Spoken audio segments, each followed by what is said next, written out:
Smooth Nation.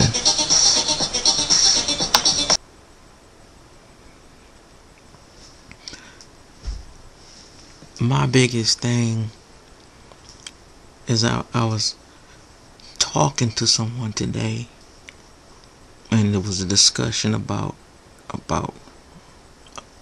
race,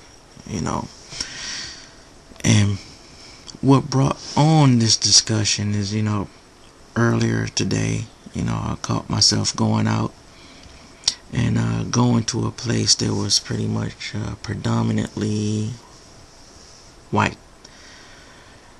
And as I get out the car, I was dressed typical as I know people don't like the whole sagging your pants thing and the whole basically around the Brownstown area. To be more professional, but nowadays, when you see black guys or black men, and they got that hip hop mantra going on, they got that hip hop swag about themselves. A lot of people like to go the way of thinking that they're a thug or a gang member, basically because what they see on TV. I can understand a stereotype because your typical hoodlum or criminal or something is usually a black person that looks like a thug, looks hip hop, sagging the pants or whatnot. But it all goes what you got to not judge a book by its cover, and especially when you see a dude with tattoos, and he might dress. Don't go off what you see in the hip hop videos.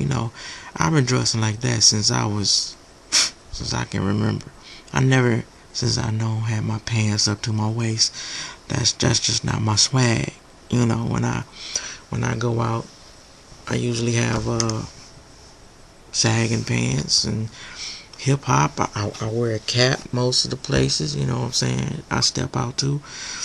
But you can't judge me because you see me dressing, like a typical thug, because I'm dressing kind of hip hop, and you see me with the tattoos and everything, and you wondering, oh, he's got to be a criminal. No, you got to learn to get to know a person before you judge them. Everybody comes in different ways, different styles, and I noticed when I went out that day that a lot of the white folks was just kind of uncomfortable with what they were seeing. Just the fact that I looked hip hop, I had the tattoos, I had the braids going. I just looked like a typical thug, I guess. And I guess they have not probably been around a lot of black folks. Time to change this, man. Time to change. Far out, But my thing is, you gotta get past all that, people. We all gotta get past all that. Like I was telling my mans about this situation, and he was also biased about white folks. It was white folks this and white folks that, and he ain't like white folks because of this. Hatred can go both ways. It's 2012, it's a whole century. It's a whole new age. This is the age of Aquarius, you got the age of technology, and knowledge. If we in the age of technology and knowledge, that means all this stereotyping and all this bias stuff, that's gotta stop, man. That's gotta stop. And I'm seeing a lot of mixed relationships, where blacks and whites are together, and I see a lot of people shaking their head at that kind of thing too. And I'm like this, your heart ain't got a color on it. Your heart don't pump white or black or who you gonna fall in love with. I mean, people is people. You meet some cool people, whether they white or whether they black. You meet some cool people no matter what. But my thing is, we can't go forward in the future unless we go with this together. I mean, this might not be the day of Martin Luther King and Emmett Till and Rosa Parks and Malcolm X and all those days where black people had to fight for their rights. But you know what I'm saying? Those rights that we fought for should still be recognized as if it was those days, and we should always got to remember where we came from. Once upon a time, that we had to struggle for the simple things that we take advantage of today. You know, we weren't always able to walk in any facility through the front door. We wouldn't always struggle that my mother and father has gone through in their lifetime. Having the right to vote. We wouldn't always have the right to go to school and get educated, and always had the right to get a good job. And now we living in 2012 where we have a black president. You know, Obama is the president. We got a black first couple in the White House. First time ever in United States history. I mean, we came far, people. I mean, we need to recognize that. It's time that we come and to recognizing and understanding that, you know, this ain't the days of the 1930s, 1920s, 1950s. I can even go as far as saying 1970s, because it ain't like we was given our rights in a silver platter. We still fighting for those rights. We still fighting for those rights even to today. We gotta understand that there's some things that, you know, we're kept from. I can't exactly ride everywhere I want to ride without being stereotyped by cops. You know, cops are still looking at me and still following me.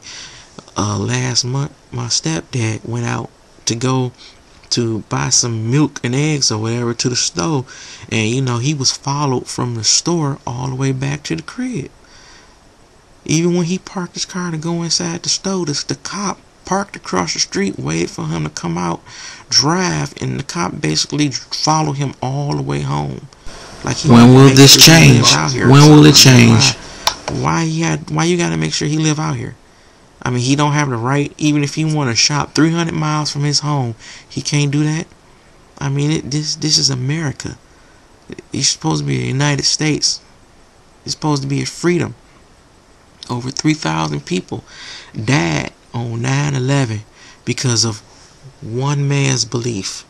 Osama bin Laden and Al Qaeda of radicalism killed over 3,000 people on 9/11, and that's more people that died in Pearl Harbor.